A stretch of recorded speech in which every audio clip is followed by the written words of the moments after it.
अस्सलाम वालेकुम नाज़रीन, रियल तेलंगाना पे शौकत के साथ आप लोग देख रहे हैं दक्कनी खबरनामा। सबसे पहले अपन सुर्खियां देखेंगे। पुराने शहर के एतबार चौक में है सो टीआरएस भवन में 22 जनवरी को बेदारी कैंप में अलग अलग पार्टियों के 1000 से ज्यादा कारकुना टीआरएस में मिलते कते। तेलंगाना के चीफ मिनिस्टर के चंद्रशेखर राव 20 जनवरी को निम्स हॉस्पिटल का दौरा करें। तेलंगाना स्टेट के chief secretary Rajiv Sharma metro rail के कामों के बारे में ऑफिसरों से बातें करें। हैदराबाद से गोदावरी को जारी थी सो कार का मेदक में एक्सीडेंट हो गया। एक ही खानदान के 4 लोग मरे और 5 लोग जख्मी हुए। और इंडिया के पीएम नरेंद्र मोदी किरण बेदी की नज़र में दुनिया के सबसे खूबसूरत आदमी है कते। अब अपन लोग खबरें तफसील से देखेंगे। पुराने शहर में 22 जनवरी को टीआरएस का बेदारी कैंप लगा रहे हैं, जिसमें अलग अलग पार्टियों के 1000 से ज्यादा कारकुना टीआरएस में मिल रहे कते। टीआरएस की तरफ से हैदराबाद के पुराने शहर में 22 जनवरी को बड़े पैमाने पे बेदारी कैंप लगा रहे हैं। ये कई को लगा रहे हैं बोले तो लोगों को मालूम होना, गरीबों के, बेरोजगारों के, बेघरों के और गैर शादीशुदा बच्चियों के वास्ते हुकूमत जो स्कीमा बनाई उससे लोग कैसा फायदा उठाना बोल के। ये डिटेल हैदराबाद हल्के के टीआरएस इंचार्ज राशिद शरीफ बोले। राशिद शरीफ ये भी बोले सरकारी स्कूलों और सरकारी दवाखानों की खराब हालत पे भी ये कैंप में गौर करेंगे। सरकारी दवाखानों और स्कूलों के बारे में जो प्लान है ये कैंप में तय होंगे, उनकी मिनिस्टरों को रिपोर्ट भी जाएंगे। 22 जनवरी को ये मेगा बेदारी कैंप पुराने शहर के एतबार चौक में है सो टीआरएस भवन में शाम के 5 बजे लगेगा। ये कैंप में deputy chief minister Mohammad Mahmood Ali के अलावा टीआरएस पार्टी से गए सो इलेक्शन में ठहरे थे सो पूरे उम्मीदवार अपने ख्याल पेश करेंगे। 1000 से ज्यादा अलग अलग पार्टियों के लीडर और कारकुना टीआरएस पार्टी में मिलने वाले हैं कते। सीपीआई के general secretary Sitaram Yechury PM Narendra Modi और आंध्र प्रदेश के सीएम चंद्रबाबू नायडू के ऊपर इल्जाम लगाए और उन लोगों के ऊपर फुल कुड़कुड़ा लिए। सीपीआई के general secretary Sitaram Yechury PM Narendra Modi के ऊपर इल्जाम लगाए कि मोदी गैर जरूरी के तो भी जमीनों का ऑर्डिनेंस निकाले जिसमें उन लोगों का हक मार दे रहे। असल में क्या हुआ, आंध्र प्रदेश का कैपिटल बनाने के वास्ते वहाँ के लोगों और किसाना अपने अपने जमीना हुकूमत को दे देना बोल के मोदी ऑर्डिनेंस पास करे कते। तो उस पे सीताराम येचूरी कुड़कुड़ा लेते हुए बोले कि ये ऑर्डिनेंस लैंड पुलिंग एक्ट के खिलाफ है, उसमें किसानों और लोगों का हक मारे जा रहा जो कानून के और इंडिया के दस्तूर के भी खिलाफ है। इसके अलावा उन्होंने चंद्रबाबू नायडू के ऊपर भी इल्जाम लगाए कि बाबू नए कैपिटल के नाम पे लोगों के जमीना हड़प ले रहे हैं और ये जमीनों को प्राइवेट कंपनियों, बिजनेस स्पॉट्स और हाउसिंग कॉलोनियों को बेच दे रहे हैं। सीताराम येचूरी बोले अगर हुकूमत वाले ये जमीनों के फैसले को नहीं बदले तो उन्होंने दूसरे सियासी पार्टियों के साथ मिल के एहतजाज करते गए। एपीएसआरटीसी की तरफ से मंगल के दिन पूरे स्टेट में रोड सिक्योरिटी वीक का इंतजाम करे। एपीएसआरटीसी की तरफ से 20 जनवरी से रोड सेफ्टी वीक का प्रोग्राम शुरू हुआ। ये वक्त पे आरटीसी के ड्राइवरों और कंडक्टरों को अच्छी ड्यूटी अंजाम दिए बोल के अवार्ड दिए। सड़कों पे एक्सीडेंटों से कैसा बचना, क्या क्या एहतियात करना, ये समझाने के वास्ते लोगों में पंफलेटा और पोस्टर भी बांटे।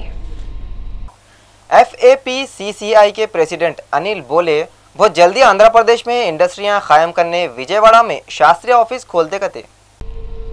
फैप्सी के सदर अनिल ये भी बोले विजयवाड़ा, विशाखापट्टनम और तिरुपति में मीटिंग करके नए इंडस्ट्रियां लगाने वाले बिजनेसमैनों को एपी की नई हुकूमत जो सहूलतें देने वाली है उसके डिटेल देते कते। ये बारे में डिस्ट्रिक्टों में कहाँ इंडस्ट्रियां कायम करना है वो सर्वे का काम पूरा हो गया कते। तेलंगाना हायर एजुकेशन काउंसिल के चेयरपर्सन पापी रेड्डी ऐलान करे कि तेलंगाना में एमसेट का एग्जाम 14 मई 2015 को होने वाला है। तेलंगाना हायर एजुकेशन काउंसिल के चेयरपर्सन पापी रेड्डी एमसेट के साथ साथ पूरे सेट एग्जामों की डेट का ऐलान कर दिए। उन्होंने बोले 14 मई को एमसेट का एग्जाम है, 19 मई को लॉ सेट, 21 मई को ई सेट, 22 मई को आई सेट और 25 मई को पीई सेट का एग्जाम होने वाला है कते और एट सेट 6 जून को है। इसके अलावा उन्होंने बोले आंध्र प्रदेश के स्टूडेंट तेलंगाना के कॉलेजों में एडमिशन लेने के वास्ते तेलंगाना के सेट एग्जाम लिखना। बोले तो इंजीनियरिंग की काउंसलिंग के वास्ते एमसेट का एग्जाम तेलंगाना के हिसाब से, एमबीए की काउंसलिंग के वास्ते आई सेट का एग्जाम तेलंगाना के हिसाब से लिखना। पापी रेड्डी बोल रहे हैं कि तेलंगाना की हुकूमत सेट एग्जाम तेलंगाना में करने के वास्ते आंध्र प्रदेश हुकूमत की मदद करने के वास्ते रेडी है कते। एनटीआर ट्रस्ट भवन में मंगल के दिन आंध्र प्रदेश के मिनिस्टरां और एक्सपर्ट लोग मिल के एक मीटिंग करे। मंगल के दिन आंध्र प्रदेश के मिनिस्टर और एक्सपर्ट लोग मिलकर एनटीआर ट्रस्ट भवन में एक मीटिंग करे, जिसमें आंध्र प्रदेश के चीफ मिनिस्टर चंद्रबाबू नायडू के बेटे नारा लोकेश, आंध्रा के फाइनेंस मिनिस्टर और एग्रीकल्चर के मिनिस्टर के अलावा दूसरे किते के मिनिस्टर और टीडीपी के लीडर आए थे। ये मीटिंग असल गई को ही बोले तो आंध्र प्रदेश में किते की किसान मर जा रहे, तो किसानों को उनके फसला उगाने के वास्ते मदद करने के बारे में ये मीटिंग में बात हुई, जिसमें सब जने जो ये मीटिंग में आए थे अपने अपने मशवरे दिए। विजयवाड़ा में गैस सिलेंडर फटने से 3 जनों की मौत हो गई और 7 जने खूनम खान हो गए। विजयवाड़ा के अंबेडकर नगर में एक अपार्टमेंट के 2nd फ्लोर पे गैस सिलेंडर फट गया, जिसकी वजह से 3 जनों की मौत हो गई और 7 जने खूनम खान हो गए। मारा लगे सवालों को दवाखाने में शरीक करा दिए। मर गए सवालों में 3 औरतें हैं, जिसमें से एक का नाम जी रमन्ना, दूसरी का नाम रमनम्मा और तीसरी का नाम निर्मला है। ये एरिया में किते की घरों में से गैस के सिलेंडरों में से गैस लीक हो रही थी और इसके बारे में वो लोग किते की बार जाके गैस के डीलर को शिकायत भी करे, मगर ये डीलरों की लापरवाही की तरफ से विजयवाड़ा के एरिया में किते की बार गैस सिलेंडर फूटने के केस हुए और ये दिन पे दिन कम होने का बढ़ते ही जा रहे। विजयवाड़ा के डिप्टी कलेक्टर मर गए लोगों के खानदान वालों से मिलके वो लोगों से पूरी डिटेल मालूम करे। इसके अलावा विजयवाड़ा के कलेक्टर ये सिलेंडर फूटने के केस के बारे में सुने तो बहुत औंट लिए और ऑफिसरों को इसके बारे में तहकीकात करके मंगल के शाम तक रिपोर्ट दे दो बोल के ऑर्डर दिए। तेलंगाना के मिनिस्टर केटीआर दिल्ली को जाके सेंटर के मिनिस्टर बंडारू दत्तात्रेय से मिलके तेलंगाना के प्रॉब्लम सुनाए और उसको हल करो बोले। तेलंगाना के आईटी मिनिस्टर केटीआर फिलवक्त दिल्ली के दौरे पे है। केटीआर वहां जाके किते की सेंटर के मिनिस्टरों से मिले और खास तौर पे उन्होंने सेंटर के मिनिस्टर बंडारू दत्तात्रेय से मिलकर तेलंगाना के प्रॉब्लम सुनाए और इसको हल करो बोल के भी बोले। केटीआर मेदक डिस्ट्रिक्ट में ईएसआई हॉस्पिटल बनाओ बोले, करीमनगर में है सो दवाखाने का पोस्ट बढ़ाओ बोले और दवाखाने में है सो बिस्तरों को 200 करो बोले और बीड़ी बनाने वालों को एक हाउसिंग कॉलोनी बना के दो बोल के भी केटीआर डिमांड करे। इसके अलावा केटीआर काकतिया मिशन के तेलंगाना की हुकूमत जो नए प्रोजेक्ट बनाई और तालाबों को डेवलप करने का जो खर्चा है उसका 50% भी सेंटर की हुकूमत वालों से दिलाओ बोल के डिमांड करे। केटीआर बोले तेलंगाना और आंध्र प्रदेश के बीच में जो भी किरकिरियां चल रही उसमें सेंटर की हुकूमत वाले दखल नहीं देना, बल्कि दोनों रियासतों को ये मसले हल कर लो बोल के इंस्ट्रक्शन देना। इसके अलावा आईटी के मिनिस्टर केटीआर ये भी बोले हैदराबाद में अमन और सुकून बाकी रखने के काम और फैसले लेने का हक टीआरएस की हुकूमत कुछ देना और तेलंगाना को जो पानी और करंट आने का है उसको बराबर रूल के हिसाब से देना और करंट के मसले पे केटीआर सेंटर वालों से दरखास्त करे कि आंध्र प्रदेश की हुकूमत को ये मसले पे हिदायत दियो कि वो लोग तेलंगाना को जितना करंट देना है वो कैसा भी दे देना। रघुनाथ रेड्डी 20 जनवरी को अनंतपुर मेडिकल कॉलेज का अचानक दौरा करे। ऐसा मालूम हुआ मिनिस्टर पी रघुनाथ रेड्डी 20 जनवरी को अनंतपुर मेडिकल कॉलेज का अचानक ही दौरा करके वहां के 10 डॉक्टर जो ड्यूटी पे नहीं थे वो लोगों के खिलाफ एक नोटिस रिलीज करे और ऐसा मालूम हुआ स्वच्छ भारत अभियान प्रोग्राम में भी ये डॉक्टर हिस्सा नहीं लिए बोल के उन्होंने बहुत औंट लिए। तेलंगाना के चीफ मिनिस्टर के चंद्रशेखर राव 20 जनवरी को बीबी नगर में बना रही सो निम्स हॉस्पिटल का दौरा करे। चीफ मिनिस्टर केसीआर मंगल के दिन बीबी नगर के निम्स हॉस्पिटल को जाके वहां पे इलाज के इंतजाम कैसे है देखे और डॉक्टरों को हिदायत दिए गरीब लोगों को ज्यादा से ज्यादा सहूलतें देते हुए अच्छे से अच्छा इलाज करो बोले। सीएम चंद्रशेखर राव अपने वादे को पूरा करते हुए वरंगल में कालूजी नारायण राव म्यूजियम बनाने के वास्ते 3.5 एकड़ जमीन देने का ऑर्डर दिए। रियासत तेलंगाना के चीफ सेक्रेटरी राजीव शर्मा एक मीटिंग करके मेट्रो रेल के कामों के बारे में ऑफिसरों के साथ बातें करे। रियासत तेलंगाना के चीफ सेक्रेटरी राजीव शर्मा मंगल के दिन अपने चैम्बर में मेट्रो रेल के ऑफिसरों के साथ एक मीटिंग करके मेट्रो रेल के काम कैसे चल रहे उसके बारे में मालूम करे। ये मीटिंग में मेट्रो रेल के एमडी, एलएनटी के एग्जीक्यूटिव डायरेक्टर और जीएचएमसी के ऑफिसर भी थे। राजीव शर्मा ये पूरे ऑफिसरों को हिदायत दिए कि मेट्रो रेल प्रोजेक्ट को पूरा करने के वास्ते जो वक्त दिए उतने वक्त में वो काम आप पूरे कर लो। नरेंद्र मोदी को किरण बेदी दुनिया का सबसे खूबसूरत आदमी बोल रहे हैं।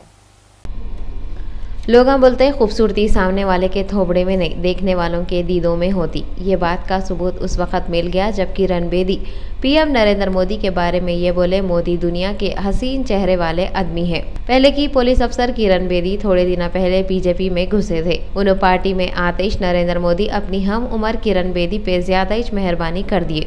उन्होंने धन के साथ किरण को दिल्ली के सीएम के उम्मीदवार के तौर पे चुन लिए। एकदम इतना बड़ा पोस्ट मिल जा रहा बोल के किरण बेदी का सर चक्कर खा रहा, शायद उनको कुछ का कुछ दिख रहा। उन्होंने ये बोल रही बीजेपी के पास दुनिया का सबसे हसीन चांद के जैसा चेहरा नरेंद्र मोदी है। हम लोग सितारे हैं जो उनके अतराफ चक्कर काट रहे। बहरहाल मोहब्बत की नज़र क्या क्या कर देती। किसको क्या बना देती, किसके मुंह से क्या बोलने लगा देती। नरेंद्र मोदी को दुनिया का कोई भी आदमी आज तक खूबसूरत आदमी नहीं बोला होगा, किरण बेदी वो भी बोल दिए। खैर, किरण बेदी को अगर सच्ची मुच्ची नरेंद्र मोदी दुनिया के हैंडसम आदमी दिख रहे तो हमारा मशवरा है एक बार आंखों का मायना करा के ऐनक का नंबर उन्होंने बदला लिए तो अच्छा है। अगर नरेंद्र मोदी दुनिया के सबसे खूबसूरत आदमी है तो वो हिसाब से किरण बेदी को भी दुनिया की सबसे खूबसूरत औरत बोल सकते। 20 जनवरी को गांधी भवन में तेलंगाना कांग्रेस पार्टी के लीडर एक मीटिंग करे जिसमें रियासत के इंचार्ज है दिग्विजय सिंह खास मेहमान थे। मंगल के दिन गांधी भवन में रियासत तेलंगाना की कांग्रेस पार्टी के लीडर एक मीटिंग करे जिसमें दिग्विजय सिंह खास मेहमान बन के आए थे। ये मीटिंग में पार्टी को मजबूत बनाने के बारे में और रियासत में जो भी प्रॉब्लम है उसके बारे में बातें हुई। ये मीटिंग में बातें करते हुए दिग्विजय सिंह कांग्रेस पार्टी का हाथ छोड़ के दूसरे पार्टियों में जा रहे लीडरों को कैसा रोकना है उसके बारे में बोले और जवान बच्चों को ज्यादा से ज्यादा सहूलत देने के वास्ते हिदायत दिए। ये मीटिंग में जाना रेड्डी, शब्बीर अली के अलावा कांग्रेस के दूसरे लीडर भी आए थे। वरंगल डिस्ट्रिक्ट के पुलिस सुपरिटेंडेंट के सामने 2 माओवादी खुद को पुलिस के हवाले कर दिए। गुंटूर के ताड़ेपल्ली गुड़म के किसाना पीएम नरेंद्र मोदी को खता लिख के ये बोले वो लोग अपने जमीना आंध्र प्रदेश के नए कैपिटल के वास्ते नहीं देते कहते। आंध्र प्रदेश के नए कैपिटल के वास्ते जमीना तो होना ही पड़ेगा, बगैर जमीन के कैपिटल क्या हवा में बनाएंगे। मगर ये कैपिटल गुंटूर और विजयवाड़ा के बीच में बनाना चाह रहे थे। आंध्रा की नई हुकूमत किसानों से जमीना खरीदना चाह रही। जिनको बेचना है वो तो बेच रहे, मगर जिनको नहीं बेचना है वैसे 100 किसाना पोस्ट कार्ड लिख के पीएम नरेंद्र मोदी को ये बोले हम अपनी हरी भरी जमीन देने को तैयार नहीं है। वो लोग नरेंद्र मोदी से अपील करे उनके जमीन स्टेट गवर्नमेंट को छीनने न को दियो। हाईकोर्ट में 20 जनवरी को तेलुगु देशम पार्टी और कांग्रेस पार्टी की तरफ से स्पीकर के खिलाफ 2 दरखास्तें दाखिल करे। मंगल के दिन टीडीपी और कांग्रेस की तरफ से स्पीकर मधुसूदन चारी के खिलाफ हाईकोर्ट में दरखास्त दाखिल हुए। टीडीपी की तरफ से ई दयाकर राव स्पीकर मधुसूदन चारी पे ये इल्ज़ाम लगाए जो एमएलए पार्टियां बदल रहे उनके खिलाफ स्पीकर कोई भी कार्रवाई नहीं कर रहे कहते। कांग्रेस के कृष्णा ये इल्ज़ाम लगाए जो एमएलसीयां इधर से उधर उधर से इधर पार्टियां बदल रहे उनके खिलाफ कार्रवाई करो बोले तो भी स्पीकर टालम टोली कर रहे कहते। हाईकोर्ट ये दोनों पिटीशनों को कबूल करके अटॉर्नी जनरल को नोटिस भिजा दी। अगली पेशी 28 जनवरी को है। बीजेपी के प्रेसिडेंट अमित शाह को यकीन है कहते पहले की आईपीएस किरण बेदी अपने तजुर्बे से दिल्ली को तरक्की देंगे। बीजेपी में आते ही किरण बेदी को दिल्ली की सीएम के वास्ते चुन भी लिए और उनसे जो उम्मीदें बीजेपी को है वो जाहिर भी करना शुरू कर दिए। बीजेपी के सदर अमित शाह 65 साल की किरण बेदी के तारीफा करते हुए बोले किरण बेदी सीएम बनने के बाद दिल्ली कहां से कहां हो जाती कहते। दिल्ली को तरक्की देने किरण बेदी जबरदस्त काम करते कहते। दिल्ली में बीजेपी पूरी मेजोरिटी से जीत के हुकूमत बनाती बोल के भी अमित शाह बोले। अमित शाह बोल रहे बीजेपी दिल्ली में 56 से 60 तक के सीटें जीत सकती। बहरहाल जो बीजेपी सीएम के पोस्ट के वास्ते फेमस चेहरे के वास्ते ढंडाते फिर रही थी उसको किरण की सूरत में चिराग मिल गया। चिराग भी कौन सा, अलादीन का चिराग। तेलंगाना में सीमेंट के रेट बहुत बढ़ गए बोल के एक कीरिया नाम को ऑर्गेनाइजेशन वाले सीएम केसीआर को लेटर लिखे। रियासत तेलंगाना के चीफ सेक्रेटरी मंगल के दिन बोधन बोर्ड प्रॉपर्टी पे एक ऑर्डर निकाले। तेलंगाना रियासत के चीफ सेक्रेटरी मंगल के दिन बोधन बोर्ड प्रॉपर्टियों की जिम्मेदारी के पूरे इख्तियार रेवेन्यू सेक्रेटरी को देते हुए एक ऑर्डर पास कर दिए। 20 जनवरी को चारमीनार के एसीपी अशोक चक्रवर्ती की निगरानी में पुलिस वाले एक फ्लैग मार्च मदीना बिल्डिंग से मूसा बोली तक निकाले।